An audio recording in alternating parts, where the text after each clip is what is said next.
Stock market में एक full main line IPO जो है वो खुलने वाला है 4 अगस्त से 8 अगस्त के बीच में और इस कंपनी का जो नाम है ये है कॉनकॉर्ड बायोटेक लिमिटेड। सो ये कंपनी क्या काम करती है जैसे कि बायोटेक नाम से में ऑलरेडी पता लग रहा है कि ये जो मेडिसिन से रिलेटेड कुछ काम करती है। सो मेडिसिन में क्या काम करती है ये कंपनी का जैसे यहाँ पे जो डिस्क्रिप्शन है यहाँ पे बताया हुआ है कि ये R&D करती है और बाद में मैन्युफैक्चरिंग भी करती है। सो R&D किस चीज़ों पे करती है ये कंपनी जो है नई-नई मेडिसिन्स बनाने में काम करती है और बाद में जब वो मेडिसिन्स काम करने लग जाती हैं उनको अप्रूवल मिल जाता है तो उनका मैन्युफैक्चर करके आगे ट्रांसफ़र करती है और पेशेंट्स में सर्व करती हैं इसकी मेडिसिन्स। सो ये एपीआई जनरेट करती हैं। एपीआईज़ क्या होते हैं वो इंग्रीडिएंट्स होते हैं जो कि मेडिसिन्स में काम आते हैं। सो ये जो कंपनी है ये mostly immuno suppressant and oncology इससे रिलेटेड जो एपीआईज़ है वो जनरेट करती है, उनको मैन्युफैक्चर करती है। अब इम्यूनो सप्रेसेंट क्या होते हैं? जो कि हमारा इम्यून सिस्टम होता है उसको दबाने वाला जो दवाइयाँ होती हैं। जैसे कि हमारे बॉडी के अंदर कोई नया ऑर्गन ट्रांसप्लांट हुआ है तो हमारी बॉडी को लगेगा कि फॉरेन बॉडी है तो उसको अटैक करना चालू कर देता है। तो इम्यून सिस्टम जो अपना होता है उसको दबाना पड़ता है कि भाई ये तेरा खुद का पार्ट हो गया है, अब इसके ऊपर अटैक मत कर।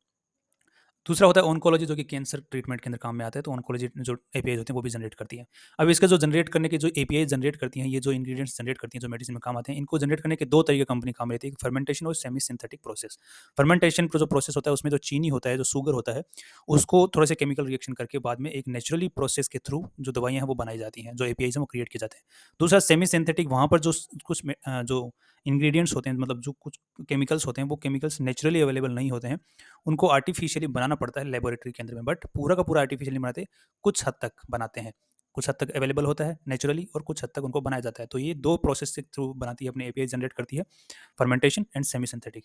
फिर वो एपीआई जनरेट होने के बाद में वो टेस्ट होते हैं, टेस्ट होने के बाद में जब वो पेशेंट पे काम करने लग जाते हैं तो उनको अप्रूवल मिलता है, अप्रूवल के बाद में मेडिसिन्स बनती हैं उनसे और फिर मैन्युफैक्चरिंग के लिए ऑर्डर्स आते हैं कंपनी के पास में, फिर ये मैन्युफैक्चरिंग करती है उन मेडिसिन्स की और फिर ये आगे सप्लाई करती है। सो ये कंप्लीट चेन है जो ये कंपनी काम करती है। अब जो आगे अगर ये तो हो गया थोड़ा-सा बायो से रिलेटेड बातें कि थोड़ा-सा मेरे को जितना समझ में आया उतना मैंने आपको थोड़ा-सा बताया है। बाकी इस फ़ील्ड में अगर कोई काम करता है जो कि हमारी वीडियो देख रहा है, तो आप हमें बता सकते हैं अपने हमारे मतलब थोड़ा-सा हमारे नॉलेज को बढ़ा सकते हैं।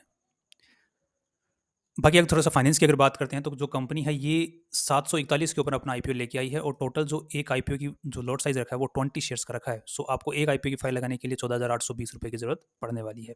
अब यहाँ पर ये कंपनी जो है, ये जो टोटल शेयर्स हो रहे हैं जो कि ये कंपनी जो आईपीओ के अंदर लेके आ रही है, वो सारे के सारे जो ऑलरेडी शेयर होल्डर्स हैं, इस कंपनी में जो ऑलरेडी इन्वेस्टेड जो लोग हैं, वो बेच रहे हैं। तो यहाँ पर ये कौन कंपनी है जो कि इस शेयर्स को बेच रही है? अगर उसकी बात करते हैं तो यहाँ पर एक पर्टिकुलर कंपनी है जो कि सारे के सारे शेयर्स बेच रही है।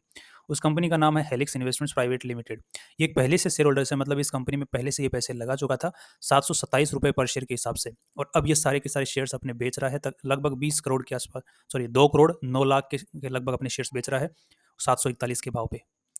सो मोस्टली प्रोमोटर्स नहीं बेच रहे हैं, जो बाद में जो शेयर होल्डर जिन्होंने पैसा लगाया था कंपनी में इनिशियल स्टेजेस के अंदर, वो अपना पैसा मतलब अपने शेयर्स बेच रहे हैं इस आईपीओ के थ्रू में। नाउ कितने के बेच रहे हैं? तो ये 1551 करोड़ के बेच रहे हैं। तो टोटल आज के दिन कंपनी की जो वैल्यू लगाई गई है वो कितनी लगाई गई है? उसकी अगर बात करते हैं तो यहाँ पर 1 सेकंड, ये 7,752 करोड़ रुपए के लगभग इसने कंपनी की वैल्यू लगाई गई है आईपीओ के अंदर। मतलब कंपनी को अगर हम एक घर मान लेते हैं तो इस घर की, जैसे मान लीजिए आपके घर की 1 करोड़ रुपए 2 करोड़ रुपए वैल्यू होती है, उसी टाइप से इस कंपनी की पूरी वैल्यू लगा रही है मार्केट में 7,752 करोड़ रुपए। अब यहाँ पर और उसी भाव के ऊपर 1500 करोड़ रुपए के शेयर्स बेचे जा रहे हैं, जो कि पहले से जो ऑलरेडी इसमें शेयर होल्डर्स था।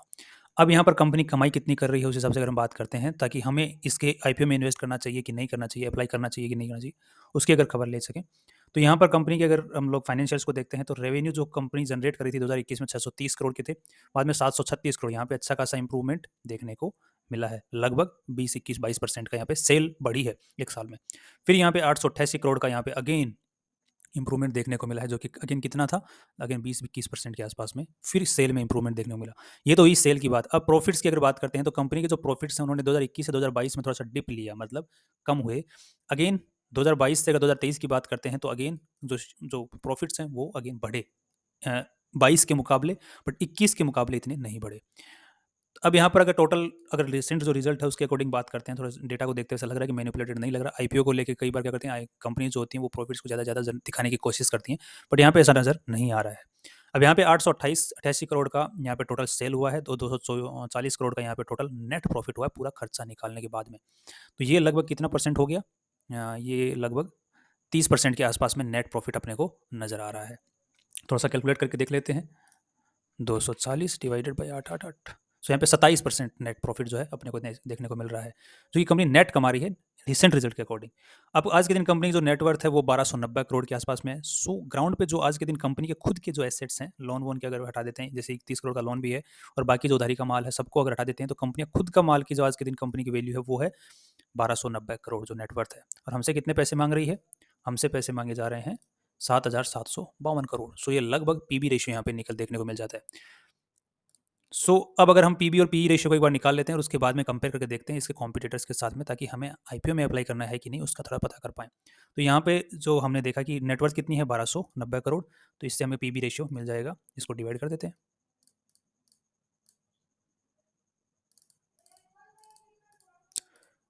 सो ये आ गया 6 का पीबी रेशियो आ गया। सो यहाँ पर अगेन पीबी रेशियो में थोड़ा सा बदलाव होगा। ये प्री आईपीओ पीबी रेशियो है। अब यहाँ पे जो पैसे जितने भी कंपनी जो आईपीओ लेके आ रही है, इसमें पैसा एक भी रुपया कंपनी के पास में नहीं जा रहा है। शेयर होल्डर जो बेच रहे हैं उनके खातों में जाएगा, मतलब उनका पर्सनल प्रॉफिट यहाँ पर होने वाला है। कंपनी के पास में पैसा नहीं जा रहा। तो यहाँ पे पीबी रेशियो के अंदर में कोई सुधार आफ्टर आईपीओ नहीं होने वाला है। सो आफ्टर द आईपीओ भी पीबी रेशियो सेम ही रहने वाला है। सो यहाँ पे 6 का पीबी रेशियो अगर हम कंपेयर कर देख लें, जो इसने डीआरएचपी में अपने कॉम्पिटिटर्स बताए हैं, वो बताए हैं Divis laboratories, Suven pharmaceuticals, Laurus labs and Shilpa medicares. So यहाँ पे डिविस लैब का कितना है? 7.5 के आसपास में, सुवेन का 7.5 और लॉरस लेब्स का 4.5 और इसका 1 के आसपास, 1.5 के आसपास में। सो अराउंड हम देख पा रहे हैं कि दो कंपनियां जो टॉप की कंपनीज हैं, जो अच्छा प्रॉफिट मार्केट में अच्छा खासा शेयर होल्डर्स मतलब जो मतलब अपना नाम बना के बैठी हुई हैं, उनका अगर कंपेयर करते हैं तो यहाँ पे सुवेन और डिविस दोनों से ही इसका कम है पीबी रेशियो। तो यहाँ पर मतलब अच्छे वैल्यूएशन है इन दोनों कंपनीज को लेकर के। दूसरा अगर हम लॉरस लेब्स, ये भी अपना अच्छा खासा नाम बना के बैठी हुई है मार्केट में, बट इससे थोड़ा सा महंगा है। यहाँ पे 4.5 का है, उसका कितना है? 6 का पीबी रेशियो है। सो यहाँ पे वैल्यूएशन लॉरस लेब के रिगार्डिंग ज़्यादा है। अब यहाँ पे एक बार देख लेते हैं कि लॉरस लैब का कम क्यों है। अगर इसके पीछे कोई रीज़न हमें नज़र आता है तो हम लोग उस मतलब उस चीज़ को भी मतलब अलग हटा सकते हैं। तो यहाँ पे प्रॉफिट्स अगर अगर हम सेल की बात करते हैं तो रिसेंट रिजल्ट 22-23 का अगर रिजल्ट देखते हैं तो यहाँ पे हमें एग्जैक्टली यहाँ पे देखने को मिल रहा है कि अ, मतलब 20% के आसपास में सेल में ग्रोथ देखने को मिला है रिसेंट रिजल्ट के अकॉर्डिंग। और जो नेट प्रॉफिट है उसके अंदर भी अपने को इतना मतलब इंप्रूवमेंट देखने को नहीं मिला है। लगभग 2% का नेट मतलब इंक्रीज देखने को मिला है नेट प्रॉफिट के अंदर में। सो ये एक कारण हो सकता है कि यहाँ पर जो लोरस लेब्स है इसका पीबी रेशियो मतलब प्राइस नीचे आके बैठा हुआ है। अब दूसरा कंपैरिजन करके देख लेते हैं एक बार, वो किस चीज़ है? पी से रिलेटेड। सो अर्निंग्स के रिगार्डिंग कितना प्राइस कंपनी मांग रही है, तो यहाँ पे आफ्टर टैक्स 240 करोड़ का यहाँ पे कंपनी ने हमसे मांगा है। सो इसको अगेन हम डिवाइड कर देंगे इसके साथ में।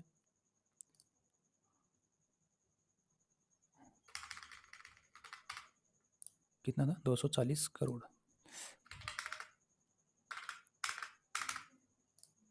सो हो गया 32 का पी रेशियो। तो इसको कंपेयर कर लेते हैं। डीवी स्लैब का है 53, इसका 30, इसका 35 और इसका तो अभी क्योंकि नेगेटिव में रिजल्ट जारी किया था तो इसलिए इसका पी रेशियो दिखाई नहीं रहा है। सो यहाँ पे लगभग अपने को क्या देखने को मिल रहा है कि इसका 30 है और बाकी जो कंपनीज हैं उनसे उनके मुकाबले ऑन एन एवरेज वहीं पर है, सिर्फ एक डीवी स्लैब को अगर हम साइड कर देते हैं तो। और इसका जो इंडस्ट्री का जो पी है वो है 24 का। सो अगर हम देख पा रहे हैं कि इंडस्ट्री का पी 24 का है तो एक हायर साइड में कंपनी जो है मतलब जो शेयर प्राइस है वो हायर साइड में है।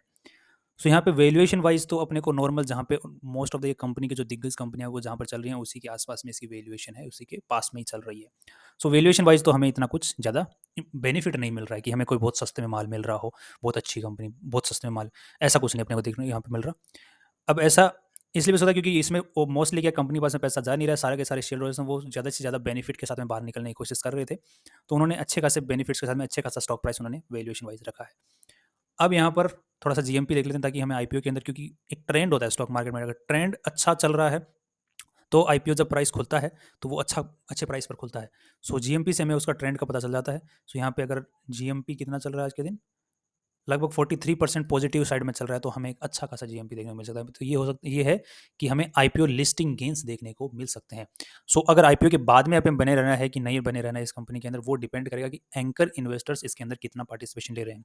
एंकर इन्वेस्टर से मेरा मतलब हो गया कि अगर कुछ जो दिग्गज जो कंपनी जो लोग होते हैं जो कि बड़े मतलब बड़ी होल्डिंग्स उठाते हैं कंपनी के अंदर में, वो इमीडिएट सेल नहीं कर सकते हैं आफ्टर द आईपीओ, उनको होल्ड करके रखना पड़ता है कुछ टाइम के लिए, महीने भर के लिए और 6 महीने के महीने भर के लिए।